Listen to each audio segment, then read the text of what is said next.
Nissan is revamping three of its most popular four-door cars this year, the Altima, the Maxima, and the Sentra. So they're calling 2016 the year of the sedan. Now I'll admit that's a little bit weird because if you look at the sales numbers, you'll see 2016 is most definitely the year of trucks and SUVs. Gas prices have plunged, so sales of big trucks are spiking up and sales of four-door cars, well, they're just struggling a bit.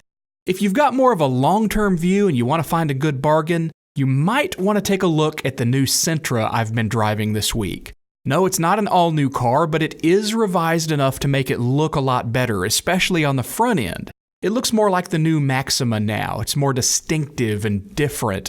And I think it's got really good curb appeal for a car that costs about half as much as the Maxima does. It also offers a lot for the money, including a version with blind spot warning, rear cross traffic alert, and navigation for under $20,000, and it continues saving you cash with a fuel economy rating of up to 40 miles per gallon on the highway. If you plan on owning the car for several years, when gas prices are almost certainly going to revert to those old norms, you're going to be laughing while the truck drivers are crying. A continuously variable transmission coupled to a 1.8-liter, 128 horsepower engine is a big reason for that great gas mileage, but it's also a factor in my top wish list item for this car. I just wish it was more fun to drive. Nissan knows how to make brilliant driver's cars, starting with the insane GTR sports car and trickling down to the powerful, sporty Maxima, and to a lesser extent, the everyman's Altima sedan. They all can raise your pulse from a little to a lot depending on the car and which package you pick to get with it. Now that the Sentra has dropped its best flavor, the old beloved SER, I can't help but wish for a version with extra power, more communicative suspension and steering, and a more spunky personality from the driver's seat. This one just feels too much like a dedicated grocery getter to me when I think it could be so much more. That said, the revisions make the Sentra a noticeably better car to take to the store. Cars that get 40 miles per gallon are typically more cramped and don't look as good as this one does, so it again makes the Sentra look like a great value thanks to its reasonably roomy back seat and generous trunk space.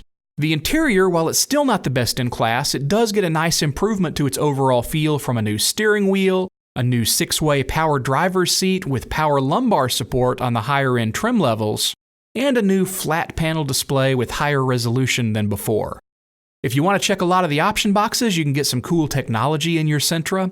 Forward emergency braking, intelligent cruise control, keyless push-button start, and a Bose premium audio system can all give it a more luxurious air, along with standard leather seats on the SL trim. Now, while it does offer smartphone integration, including Siri hands-free, I wish it had the more polished interface that I've grown to love in recent months in the handful of new cars I've driven with Apple CarPlay.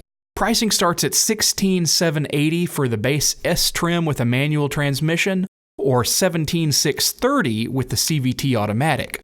It ranges up to about $22,000 for the luxury-oriented SL with leather seats and dual-zone climate control, which, as everyone knows, is the #1 new car feature for saving marriages.